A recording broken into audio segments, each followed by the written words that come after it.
Hello friends, स्वागत है आप सभी का। आज का हमारा लेक्चर है हायर एजुकेशन सिस्टम। इसमें हम फिफ्थ नंबर का एमसीक्यू क्वेश्चंस करेंगे। इस सीरीज में हम 2020 ऑब्जेक्ट क्वेश्चंस लगाते हैं, जो कि स्क्रीन पर आपको इंग्लिश में दिखाई देगा, जबकि इसका डिक्टेट हिंदी और इंग्लिश दोनों भाषाओं में किया जाएगा। यह लेक्चर आपके लिए UGC net, assistant professor, assistant registrar में महत्वपूर्ण भूमिका निभाएगा।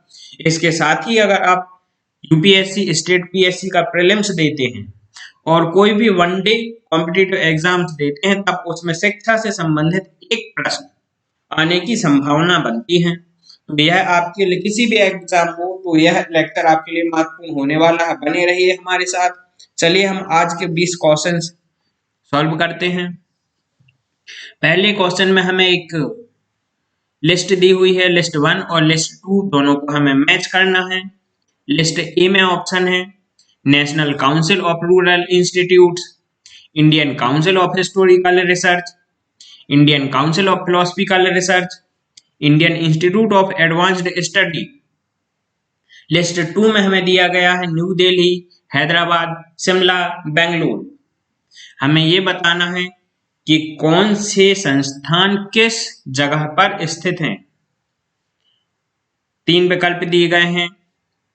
आप विकल्प देखिए, ए का क्या हो सकता है। ए में 2, बी का 4, सी का 1, डी का 3। बी ऑप्शन है ए का 2, बी का 4, सी का 3, डी का 1। सी ऑप्शन है ए का 2, बी का 3, सी का 4, डी का 1। इसका सही आंसर है ए, अर्थात ए का 2 national council of rural institute ये स्थित है हैदराबाद में। Indian council of historical research ये स्थित है बेंगलुरु में। Indian council of philosophical research ये स्थित है न्यू दिल्ली में। Indian institute of advanced study ये है शिमला में। अगला क्वेश्चन है which of the following projects is are funded by external agencies. इनमें से कौन सा संस्थान बाहरी एजेंसी से फंडेड होती है। Technical education quality improvement program, technician education project, Colombo plan staff college Manila, all of the above. इसका आंसर है बी, टेक्नीशियन एजुकेशन प्रोजेक्ट। यह बाहरी एजेंसी द्वारा वित्त पोषित होता है। अगला क्वेश्चन हम देखते हैं the south Asian university is located at. South Asian university कहां पर स्थित है। ऑप्शंस हैं न्यू दिल्ली, जयपुर, काठमांडू और इस्लामाबाद। इसका सही आंसर है new Delhi. South Asian university new Delhi में स्थित है। The Vikram Sarabhai space research centre is located at. Vikram Sarabhai space research centre कहां पर स्थित है। तिरुवनंतपुरम, श्रीहरिकोटा, पुणे, बेंगलुरु। इसका सही आंसर है Thiruvananthapuram. Which one of the following councils has been disbanded in 2013? इनमें से कौन सी संस्थान को 2013 में समाप्त कर दिया गया। Distance education council DEC, national council for teacher education NCTE, national council of educational research and training NCERT, national assessment and accreditation council NAAC। इसका सही आंसर है ए, डिस्टेंस एजुकेशन काउंसिल DEC। इसे 2013 में समाप्त कर दिया गया। इस क्वेश्चन को ध्यान से देख लीजिए, 85वें नंबर का क्वेश्चन है। DEC डिस्टेंस एजुकेशन काउंसिल को समाप्त कर दिया गया है। आगे हम इससे संबंधित क्वेश्चन देखेंगे, तब ये चीज याद रखना, मैं वहां पर आपके लिए लिंक करके दिखाऊंगा। Centre for cellular and molecular biology is located in. कोशिकीय एवं आणविक बायोलॉजी से संबंधित सेंटर कहां पर स्थित है? हैदराबाद, चेन्नई, बेंगलुरु, अहमदाबाद। इसका सही आंसर है Hyderabad. Cellular and molecular biology centre यह हैदराबाद में स्थित है।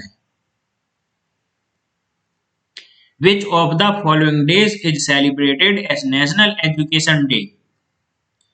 कौन सा दिन राष्ट्रीय शिक्षा दिवस के रूप में मनाया जाता है? 5 सितंबर, 2 अक्टूबर, 11 नवंबर, 14 नवंबर। इसका सही आंसर है 11 नवंबर। Which of the following regulatory bodies does not enjoy a statutory status as a professional body? इनमें से कौन सा संस्थान वैधानिक या सांविधिक, स्टैट्यूटरी के लिए हिंदी में सांविधिक बोलते हैं, कहीं कहीं वैधानिक भी लिखा मिल सकता है, तो इन बॉडी में से कौन सी वैधानिक बॉडी नहीं है? Bar council of India, all India council for technical education, medical council of India, none of the above. इसका सही आंसर है D, none of the above. अर्थात ऊपर जो 3 दी गई संस्थाएं हैं, ये तीनों की तीनों स्टैट्यूटरी बॉडी हैं, सांविधिक संस्थान हैं। Under which of the following constitutional amendments education were transferred to the concurrent list? Bharat में पहले शिक्षा संविधान की राज्य सूची का विषय थी।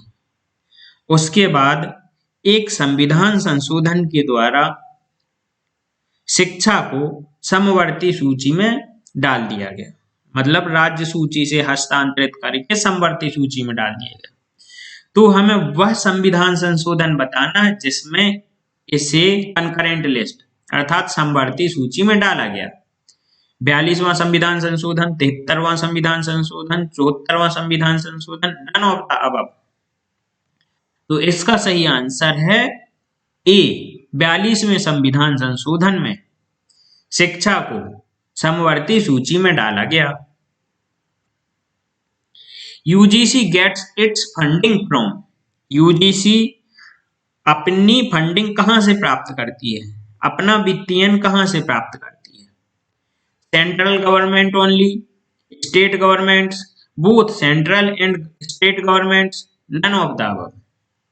इसका सही आंसर है A, central government only. UGC सिर्फ सेंट्रल गवर्नमेंट से फंडिंग प्राप्त करती है, राज्य सरकार यूजीसी में कोई फंडिंग प्रदान नहीं करती है। Which of the following universities in India has Prime Minister as its chancellor?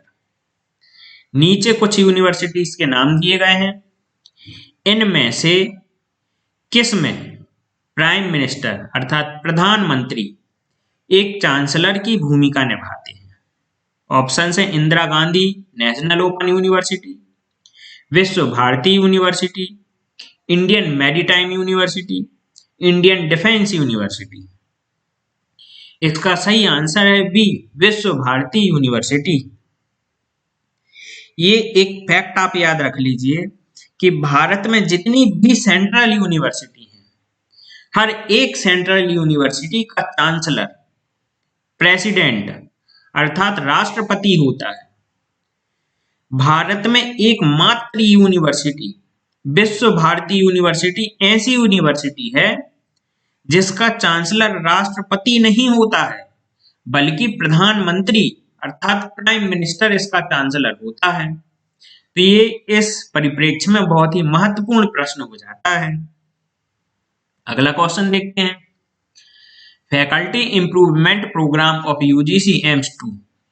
UGC द्वारा फैकल्टी इंप्रूवमेंट प्रोग्राम चलाया जाता है, इसका उद्देश्य क्या है?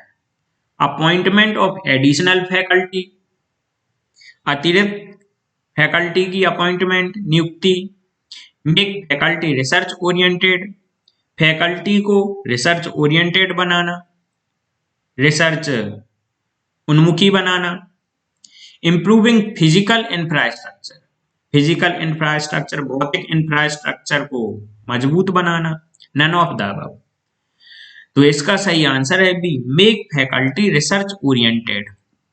यूजीसी द्वारा फैकल्टी इंप्रूवमेंट प्रोग्राम इसलिए चलाया जाता है ताकि फैकल्टी को रिसर्च उन्मुखी बनाया जाए, रिसर्च से इसकी गतिविधियों से अवगत कराया जाए।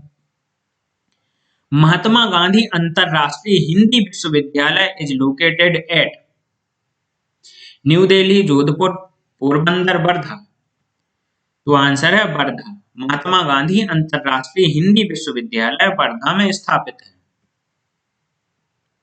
Cab, CABE was set up in the year 1925, 1957, 1956, 1992।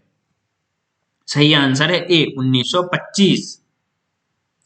आप कैब से संबंधित कुछ और क्वेश्चन याद कर लेना। सबसे पहले तो कैब का फुल फॉर्म देख लेना। इसकी स्थापना किस वायसराय के कार्यकाल में हुई, इसके क्या उद्देश्य थे, आप अपने नोट्स में इन्हें डिटेल से पढ़ लीजिए। IGNOU was setup in the year, किस वर्ष इग्नू की स्थापना की गई, 1985, 1988, 1991, 1992। सही आंसर है ए, 1985। The apex body for open and distance learning system in the country is, open and distance learning, खुली एवं दूरस्थ शिक्षा प्रणाली के लिए अपेक्स बॉडी कौन सी है? ऑप्शन है DEC, IGNOU, MHRD, none of the above. इसका आंसर है DEC।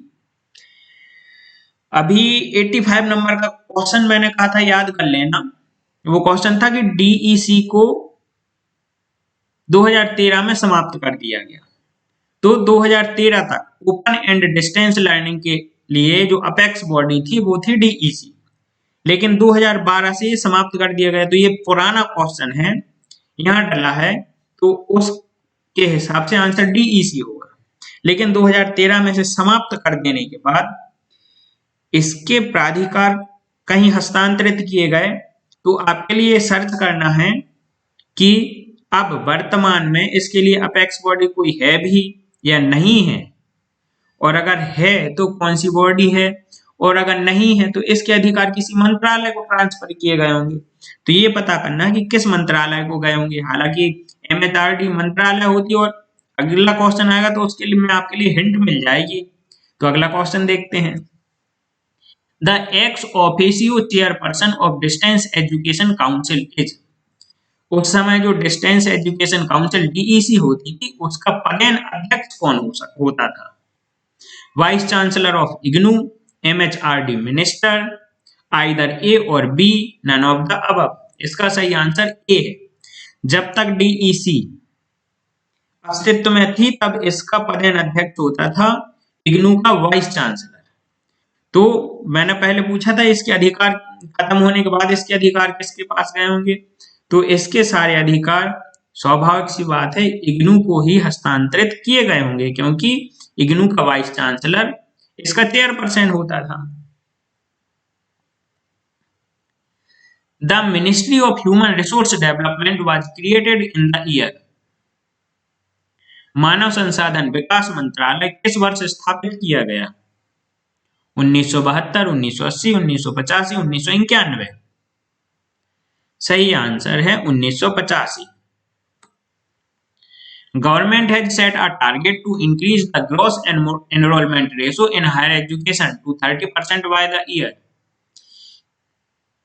सरकार ने किस वर्ष तक हायर एजुकेशन में कुल एनरोलमेंट को 30% तक बढ़ाने का लक्ष्य रखा? 2015, 2020, 2025, 2030। सही आंसर है B, 2020। Which of the following personalities was the first chairman of UGC? UGC की का पहला चेयरपर्सन कौन था? Doctor Shanti Swarup Bhatnagar, doctor Manmohan Singh, Shri Humayun Kabir, Shri CD Deshmukh. इसका सही आंसर है डी, श्री सीडी देशमुख जी यूजीसी के पहले चेयरमैन थे। तो आज का हमारा लेक्चर यहीं समाप्त होता है। कुल हम अभी तक पांच सीरीज बना चुके हैं एमसी की, जो कि हायर एजुकेशन सिस्टम से थी। हालांकि हम इसके और अन्य सीरीज भी बनाएंगे आगे, लेकिन अभी 5 के बाद हम सोच रहे हैं कि आईसीटी के ऊपर कुछ ऑब्जेक्टिव बनाए जाएं। हो सकता है कुछ बच्चे अन्य किसी भी सब्जेक्ट या किसी टॉपिक पर एमसीक्यू चाह रहे हो, तो आप हमें कमेंट करके बताइए कि आप किस टॉपिक पर एमसीक्यू के लिए इंटरेस्टेड हैं। और आपने इतने धैर्य से मेरा सारा लेक्चर सुना, इसके लिए मैं आपका तहे दिल से धन्यवाद करता हूं। साथ ही मैं आपसे एक गुजारिश करना चाहूंगा कि कुछ ह्यूमन एरर्स की वजह या टाइपिंग मिस्टेक की वजह से कहीं आंसर में हो सकता है कुछ गलती टाइप हो जाए, और अगर आप ऐसी गलतियों को पकड़ते हैं तो आप कमेंट बॉक्स में आइए, हमें उस गलती से अवगत कराइए। हम अपने आगे वाले अन्य लेक्चर्स में अपनी पुरानी गलतियों को सुधार कर उसे दर्शा देंगे। साथ ही जिस वीडियो में, जिस लेक्चर में जो गलती होगी, हम उसी में एक कमेंट भी डाल देंगे जिसमें उस गलती को बताया गया होगा और उसका सही आंसर भी बता दिया गया होगा। फिर भी सभी व्यूअर्स, लिसनर्स से ये रिक्वेस्ट है कि अगर हमारी कहीं गलती आपके लिए मिलती है, टाइपिंग एरर से दिखती है, तो जरूर से जरूर बताइए। और अगर आपके लिए हमारा वीडियो हेल्पफुल लगता है, अच्छा लगता है, कंटेंट लगता है कि एग्जाम में काम आने वाला है, तो प्लीज इसे सब्सक्राइब कीजिए, अधिक से अधिक शेयर और लाइक कीजिए। इसकी पीडीएफ अगर आप चाहते हैं तो मेरे टेलीग्राम लिंक से ज्वाइन हो सकते हैं। अगर आप यूजीसी नेट की तैयारी कर रहे हैं तो हमारे यूजीसी नेट के टेलीग्राम ग्रुप में ज्वाइन हो जाइए। साथ ही अगर आप यूपीएससी, एमपीपीएससी, स्टेट पीएससी या अन्य पीएससी के साथ ही अंडर वन कॉम्पिटेटिव एग्जाम की तैयारी कर रहे हैं तो आप हमारे यूपीएससी, एमपीपीएससी के टेलीग्राम ग्रुप पर ज्वाइन हो सकते हैं। ये हमारी लिंक है, साथ ही आप डिस्क्रिप्शन बॉक्स में जाइए, नीचे आपके लिए सारी लिंक्स मिलेंगी। इसके साथ में हमारे जो अन्य वीडियोस हैं उनकी लिंक भी हमने डिस्क्रिप्शन लिंक में डाली हुई है, आप वहां से हमारे अन्य वीडियोस भी देख सकते हैं। और हमारे साथ बने रहिए, आपका सहयोग ही हमारी प्रोत्साहन है। इनसे धन्यवाद।